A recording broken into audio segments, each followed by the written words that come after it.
Assalamualaikum warahmatullahi wabarakatuh. Selamat pagi. Sebelumnya perkenalkan, nama saya Chandra Putra Satria dengan NIM 2022 1011 0311 273. Dalam hal pembuatan video ini, yakni pemenuhan tugas pada tanggal 27 November 2025 pada hari Kamis. Pembuatan video ini yakni dengan tema pedoman pemidanaan menurut Undang-Undang Nomor 1 Tahun 2023. Mungkin langsung saya lanjut dengan isi daripada latar belakang undang-undang tersebut. Ini pedoman pemidanaan adalah suatu petunjuk bagi hakim dalam menjatuhkan pidana yang adil, manusiawi, dan proporsional. Pembahasan ini sangat penting bagi mahasiswa, praktisi, ataupun masyarakat umum.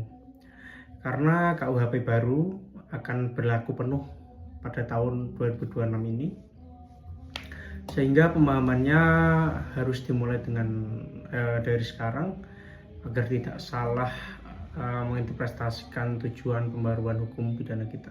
Untuk berikutnya akan saya lanjutkan mengenai sejarah dan filosofi. Sebelum kita masuk ke pasal-pasal pedoman pemidanaan, kita perlu memahami dulu konteks sejarahnya, yakni terkait dengan dominasi KUHP kolonial selama 104 tahun. Sejak Indonesia merdeka, kita mewarisi Wetboek van Strafrecht van Nederlands Indie, yaitu KUHP Belanda yang berlaku di wilayah kolonial Hindia Belanda. KUHP itu disusun pada tahun 1886 dengan filosofi abad 19 yang tidak relevan.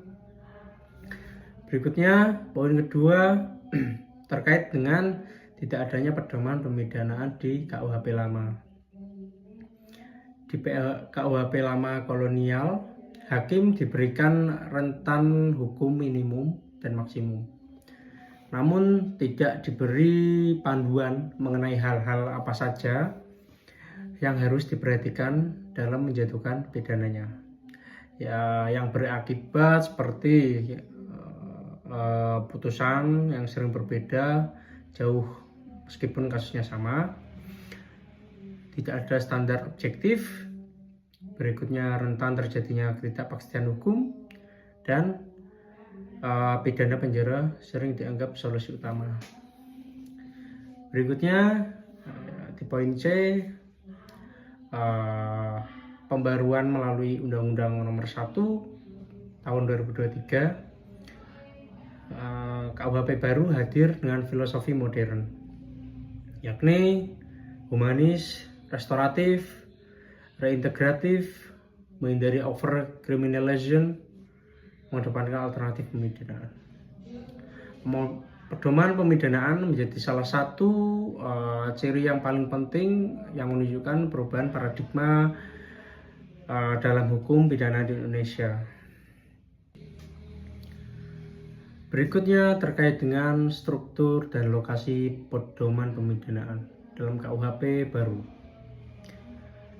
Pedoman pemidanaan terdapat dalam bab 2, yakni yang berisi asas dan tujuan pemidanaan, terutama pada pasal 51 ataupun yang berisi dengan prinsip pemidanaan, pasal 52 berisi dengan tujuan pemidanaan, pasal 53 pembatasan pemidanaan.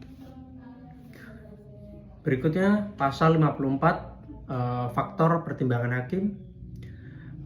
Yang berikutnya pasal 55 sampai dengan 59, hal yang meringankan atau memberatkan. Ini adalah pedoman yang mengikat hakim sebagai dasar pertimbangan ketika menjatuhkan pidana. Berikutnya terkait dengan asas dan prinsip pemidanaan.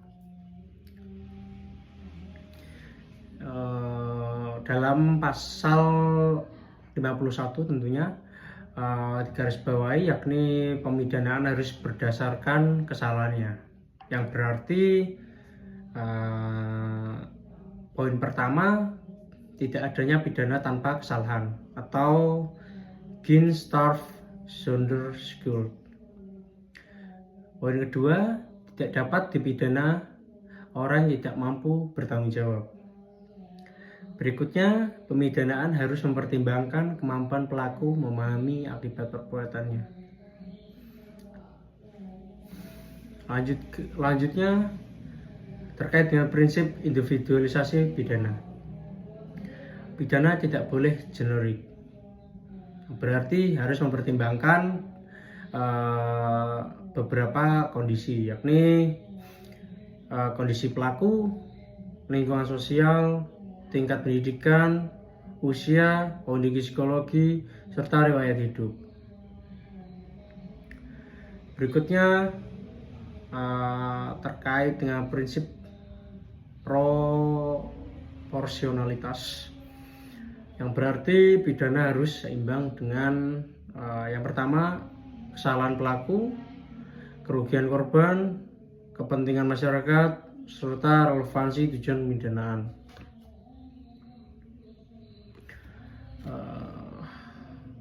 Terkait dengan prinsip humanitas, yakni yang berarti negara tidak boleh memperlakukan pelaku secara kejam atau tidak manusiawi, sejalan dengan prinsip hak asasi manusia sesuai dengan Undang-Undang Dasar 1945 dan ICCPR.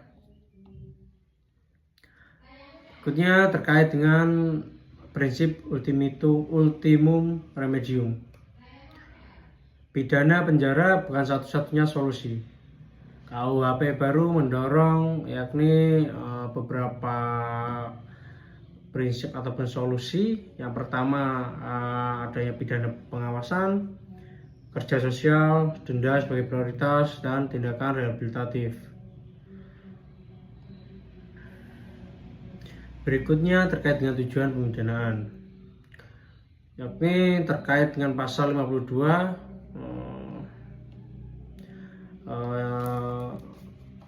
yang berisi tentang inti perubahan paradigma.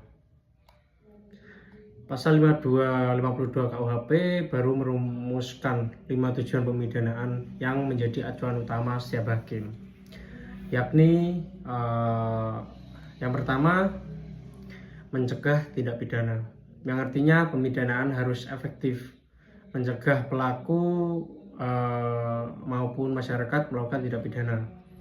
Berikutnya poin 2, mempertimbangkan dan menyalahkan pelaku secara profesional. Pemidanaan bukan balas dendam, tapi sarana menyatakan bahwa perbuatan pelaku secara sah itu salah. Berikutnya poin ketiga, menyelesaikan konflik yang ditimbulkan tindak pidana, yang berarti konflik pelaku dan korban maupun konflik sosial harus dapat dipulihkan. Poin keempat, memulihkan keseimbangan masyarakat. Perbuatan pidana merusak tatanan sosial, yang berarti pidana harus mengembalikan keseimbangan itu. Berikutnya poin kelima, mendorong reintegrasi sosial pelaku. Pelaku harus diarahkan kembali menjadi anggota masyarakat yang baik, bukan untuk dijauhkan. Ini yang berarti dengan sangat relevan dengan prinsip restoratif justice dan integrasi pemasyarakatan. Yang berikutnya terkait dengan pembatasan pemidanaan. Pasal 53. Dalam pasal ini menekankan pemidanaan harus mempertimbangkan tujuan pemidanaan, jenis pemidanaan, dan pembinaan pidana. Tidak boleh lebih berat daripada kesalahan pelaku. Pidana penjara merupakan upaya terakhir. Hakim tidak boleh menjatuhkan pidana lebih berat dari yang diperlakukan atau over punitive. Yakni berikutnya terkait dengan faktor-faktor yang wajib dipertimbangkan hakim, termasuk dalam pasal 54 yakni pedoman pemidanaan pasal 54 memberikan daftar lengkap faktor yang harus dianalisa hakim. Huruf A, faktor yang berkaitan dengan pelaku. Poin pertama, kemampuan bertanggung jawab. Poin kedua, motif pelaku. Poin ketiga, usia dan kondisi fisik atau psikis pelaku. Keempat, latar belakang sosial, ekonomi, dan budaya. 5, sikap batin atau dalam artian dolus culpa. Poin ke-6, riwayat kriminal, apakah ada residivis. 7, peran dalam tindak pidana. Ini pelaku utama atau turut serta. Huruf A, faktor yang berkaitan dengan perbuatan.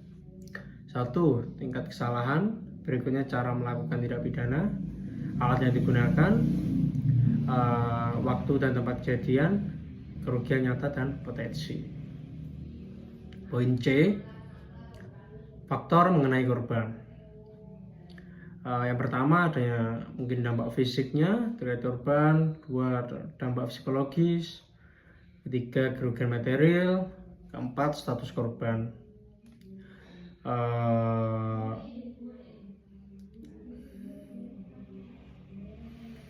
Poin D, faktor mengenai masyarakat. Pertama, gangguan terhadap ketertiban umum. 2, dampak luas peristiwa. 3, potensi menimbulkan keresahan. Dalam poin E, yakni poin terakhir terkait dengan faktor setelah perbuatan. Pertama, pelaku melakukan kesalahan. Kedua, pelaku menunjukkan penyesalan. Ketiga, mengganti-ganti rugi korban. 4, mengupayakan perdamaian. Kelima, kooperatif selama proses penyidikan dan persidangan sedang berlanjut. Faktor-faktor yang saya sebutkan dari poin A sampai E ini menjadikan pedoman pemidanaan lebih ilmiah, terukur, dan dapat dipertanggungjawabkan tentunya. Berikutnya saya akan membahas tentang hal yang memberatkan dalam pasal.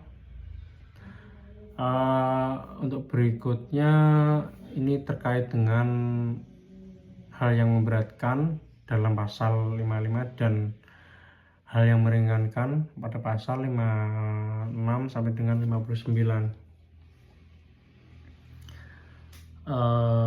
Dalam sistem pemidanaan, hal yang memberatkan itu antara lain termasuk adanya pelaku adalah pejabat publik yang menyalahgunakan kewenangan. Berikutnya, perbuatan dilakukan terhadap anak atau kelompok rentan. Berikutnya, perbuatan dilakukan secara berencana atau ternegosiasi. Perbuatan menimbulkan kerugian besar. Terakhir, perbuatan menggunakan kekerasan atau ancaman. Hal yang meringankan, ini pelaku menyesali perbuatannya. Pelaku mengakui perbuatannya, mengganti kerugian material maupun berikutnya korban memaafkan si pelaku. Berikutnya, pelaku masih muda atau dalam kondisi sangat miskin. Yang terakhir, tindak pidana terjadi karena keadaan mendesak.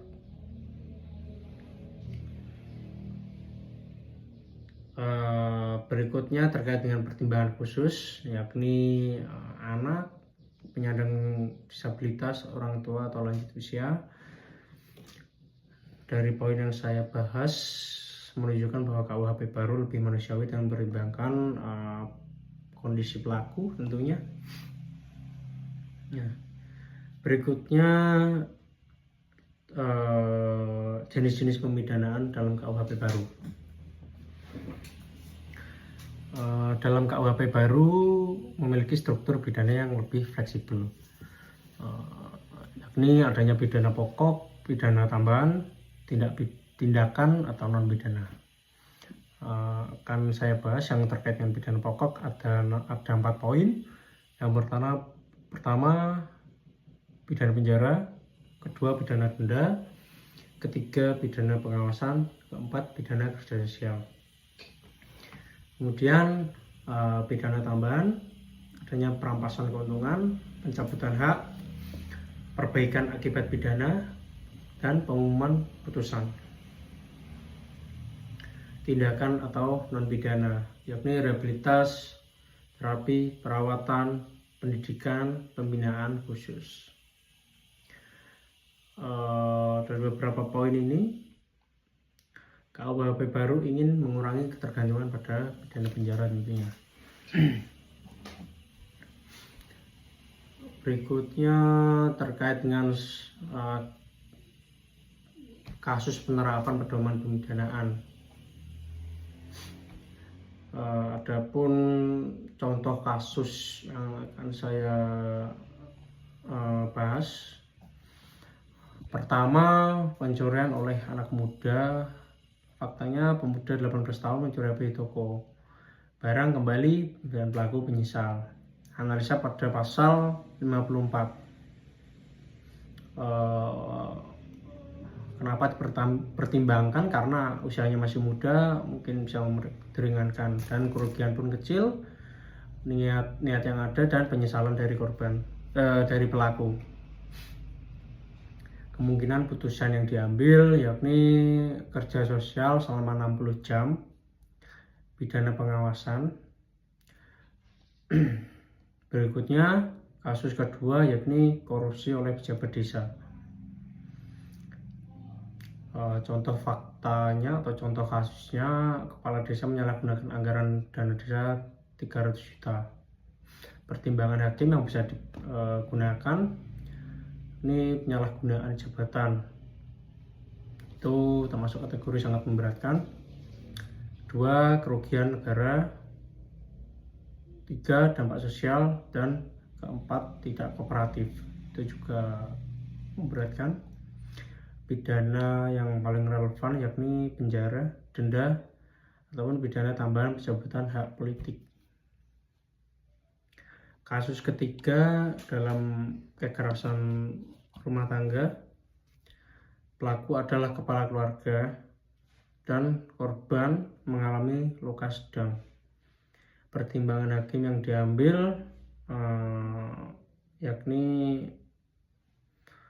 hubungan keluarga, yang bisa memberatkan tentunya dampak trauma korban. Adapun penyesalan pelaku mungkin bisa sedikit meringankan putusan hakim. Dalam hal KDRT ini putusan biasanya mungkin pidananya penjara atau kombinasinya tindak rehabilitas emosi. Berikutnya tantangan implementasi pedoman pemidanaan. Tantangan terbesar pertama, aparat belum sepenuhnya memahami filosofi baru.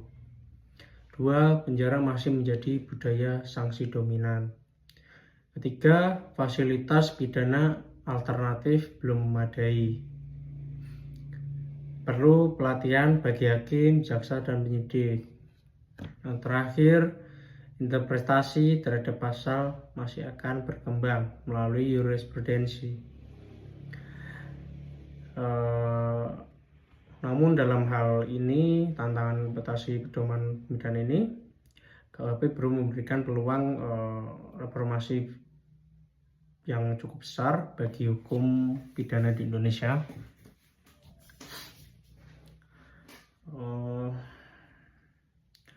Demikian penjelasan mengenai pedoman pemidanaan dalam Undang-Undang Nomor 1 Tahun 2023. Dengan pedoman ini diharapkan penjatuhan pidana di Indonesia menjadi lebih konsisten, adil, dan manusiawi. Terima kasih. Adapun kurang lebihnya saya mohon maaf.